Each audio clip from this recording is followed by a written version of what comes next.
Hey, Micah. Good afternoon. How are you, buddy? I'm good. So how you doing, man? I'm good. We hear a lot about eye discipline. One of the terms we heard a lot last year defending Lamar. But there's so much you don't want to have to overthink things. So if you could boil it down to maybe one or two key principles on going against him after facing him last year, what's really most important? Number one, you just said eyes, and number two, um, playing fast and tackling. And I know that there's some people, when you face a guy like that, sometimes you want to say you want to slow play him, string him out. If you do that, is there a danger of him having too much time to make somebody look foolish, basically? 100%. With this guy, you can try to blitz guys at him. You can have, you can sit back. You can play covered. It doesn't matter. When any scheme that you throw at him, he's able to maybe make one guy miss and take it to the house. So we understand that he's a very versatile player. Obviously a weapon, one of the best athletes in the league, and it's just a huge challenge for us. Thanks, Micah. Of course. Hey, Micah, it's John. You played him, twice, I guess, at this point. But how beneficial is it actually being on the field and seeing his speed up close and seeing it there and going against it? Because I'm sure no matter who it is, it's probably incredibly hard, if not impossible, to replicate in practice. How beneficial is that?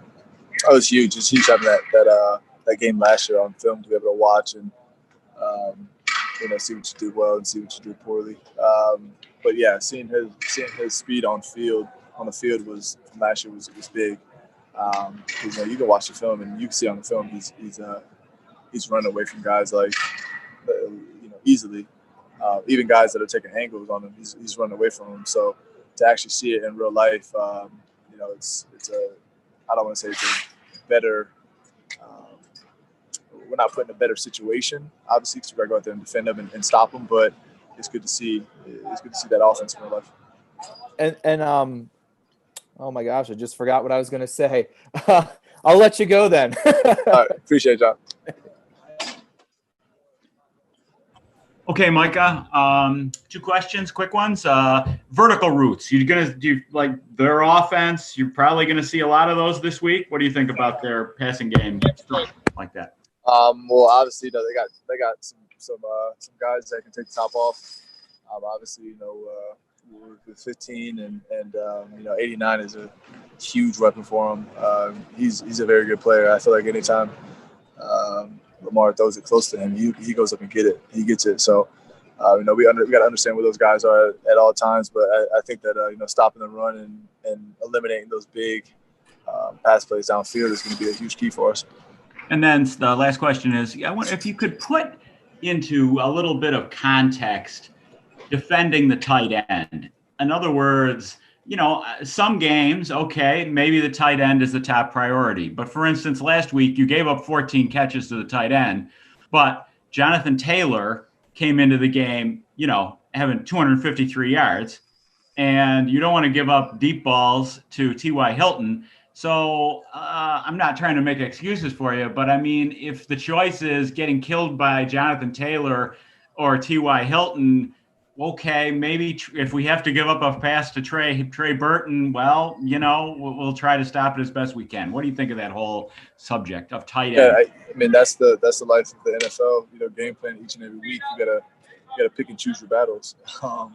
If a team's running the ball well, like you just said, stopping the run is the biggest thing. If you give up a couple, nickel and dime catches here and there, you gotta live with it. You gotta be able to force some takeaways and stuff, and be third down is key, get off the field. But that's just the challenge each and every week. Obviously, the challenge this week is stopping the run by all the running backs, quarterback, whoever it may be, and then the shots downfield. So whatever happens in between there, we're gonna obviously try to limit and try to get the win that way. Thank you, Micah. Of course. Hey, Martenzi Johnson with ESPN. I know you spoke specifically about Lamar a little earlier, but as far as just mobile quarterbacks and non-mobile quarterbacks, what's the difference in preparation for those two? And out of the two, which would you say is, relatively speaking, easier? I wouldn't say one's easier than the other. Obviously, you got some some very good pocket passers in this league. But at the same time, when you got a quarterback that can run like Lamar, it's a different dynamic. You gotta really play all 11 guys, and all 11 guys on defense are crucial. You can't necessarily have 2 guys sitting 20 yards back, playing cover 2 the whole game, because that there's literally no one to account for the quarterback if he keeps it. So it's a different dynamic, and that's with the game planning and the scheme and stuff that comes in, and like I said, just try to limit his production. Thank you. Hey, Micah, can you hear me? Yep. Great. What does Martin Luther King Day mean to you this year? Well, it's big. It's big. I think that it's huge every year, just because of what Martin Luther King was able to fight for in this country. And then, obviously the current events that we're going through in this nation, having so much division and hatred going on that to sit back and see what was being fought for a long time ago before, all this stuff is happening is big to see. So, obviously just a big day, and I think our nation needs it. Definitely. How do you hope the NFL continues to work with players in its communities to put the fight to end racism at the forefront? I think it's important because a lot of players and on all teams are from places with a lot of minorities, and so if I'm able to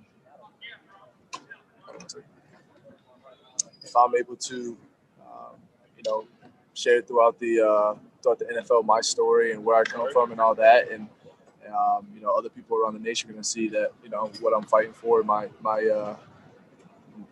what I believe in, and all that type of stuff. Definitely. Well, thank you so much, and good luck. Thank you. Hey, Micah, Dan Fates in Rochester. I'm not a meteorologist, but they are saying it's 30 and snow showers on Saturday night. You've played in Green Bay. You've played in Buffalo. What is different about playing in a cold, snowy football game than maybe different than others? What's different? The preparation of it. I feel like kind of get your mind right, go out there and play football in the cold. You got to be prepared. I think that unless it's a 2017 Indianapolis Colts game, then it doesn't really change. If the snow's not sticking on the ground, it's your footing's fine, everything's good. It's just mentally getting your mind right that it's going to be cold and having the right stuff on and being prepared when you get off the field to get a jacket or stand by the heaters. Is it more mental than physical? For me, it is. For me, I know that hearing it's going to be a 15-degree game is not ideal. I don't care what anybody says. I don't care where you're from. People, you can play in Green Bay and come to Buffalo. We're all humans. Like, the cold is not fun to play in. I'd rather be in South Florida also, but it's just something you got to prepare for, and your mentality has to be right. Thanks, Micah. Of course.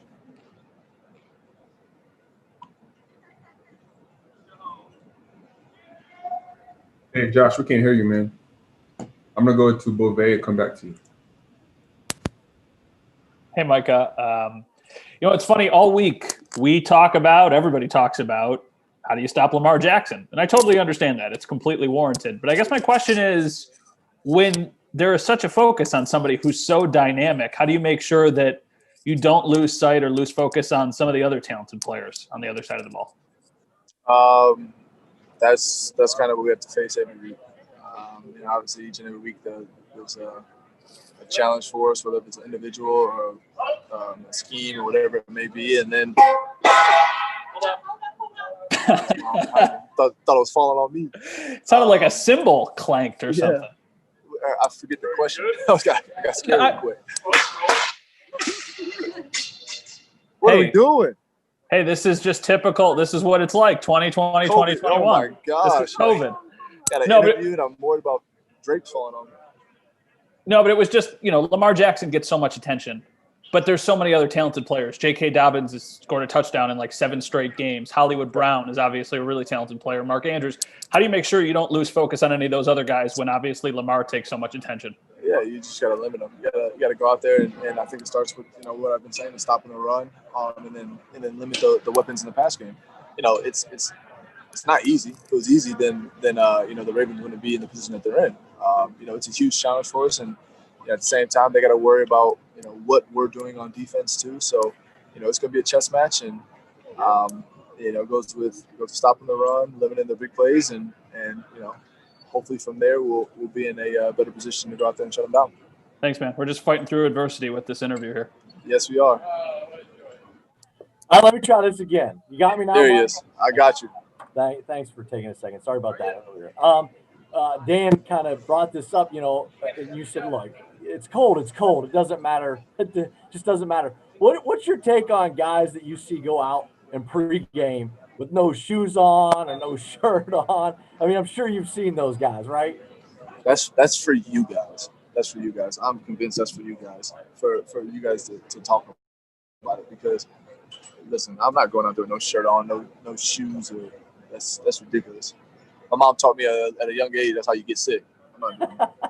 Hey, Mark Andrews, you touched on him a little bit already. You guys have had a chance to, you played Travis Kelce, you went up against Mike Gesicki a couple of times. You've played some of the Waller from the Raiders. You guys have played some of the best tight ends in the NFL. Does he remind you of any of those guys, or can you take something away from how you kind of defended those guys during the season? Well, I'll say that obviously he's up there with all those guys, just incredible tight ends in this league. And I will say that the tight ends in this league are just getting better and better. These dudes are freaks. I mean, you think about it, they're 6'5", 6'6", can run like a receiver and are strong and can block like an offensive lineman. And it's getting wild. But with Andrews, I think that he's not that type of guy that you're gonna split all the way out and just run one-on-ones with all day. And obviously, I think that the scheme benefits him. And he's making a bunch of plays. He's, like I said, he's one of the best tight ends in the game. Lamar looks for him on a lot of plays and puts it anywhere around him. He goes and gets it. So just another big body, another challenge for us, and that's where the tight ends are going in this league. All right, thanks, Micah. Good luck Saturday. Of course. Thank you, Josh. Micah John Warrow AP. What's up, John? Good. I'm glad you can hear me, given all the problems you're having there with all the clanging and all that stuff. I know you guys held the Ravens in check for the most part a year ago, but things change. And the two of the games that you've struggled, that this defense has struggled, is against dual threat quarterbacks and teams that can run the ball in Kyler Murray and Patrick Mahomes. What gives you the confidence that you guys have cleaned things up and are capable to handle this type of offense? Well, I think the confidence is always there. The confidence is sticking to our routine, sticking to what got us here. The preparation and preparing and watching a lot of film and trusting your coaches and trusting, your techniques and stuff in practice. Obviously it's a different dynamic when you have running quarterbacks. Everybody on the defense has to account for that 11th guy. And it's tough. It honestly is. But, that's the challenge that a lot of these guys bring, and we're up for it. Just sticking to the plan and going out there and playing just team ball. It's not just their offense versus our defense the whole 60 minutes. They have to worry about our offense, they have to worry about our special teams, and they got to worry about our defense. So, we're a confident bunch, and as long as we go out there and play our game, I'm sure it'll be fun. And just the other thing is if you look around who's left among the cornerbacks who are left in the playoffs, there's some talented guys, including, who the Ravens have, who the Bills have.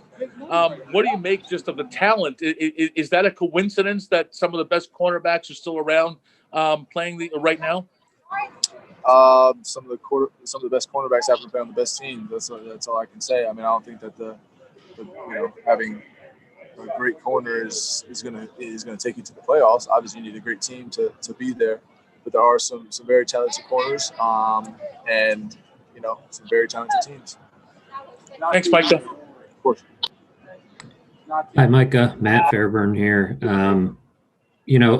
Preparing for Lamar is, a unique challenge because of what he brings to the table. But what about this option style offense that really hardly any teams in the NFL run? What type of challenge is that to prepare for in just 1 week when it's such a departure from other schemes? Yeah, you kind of have to flush everything you've done throughout the past, I don't know, 25 weeks since we got back here in July. You kind of got to flush it and really hone in on what this offense does. But I think, going into that game last year, I felt like we had a very good plan. We felt like we could execute a little bit better. So we're just learning from that. And obviously they do some new things, some different wrinkles in their offense too. So we're trying to focus on that too. And we're going to go out there, we're going to fight, take it a play at a time and try to limit the big plays. Do some of those concepts take you back to college at all? Did you have any games, preparing for these types of offenses probably a little more often when you were at Iowa? Yeah. We played Georgia Tech in the Orange Bowl my freshman year, and bull prep was miserable.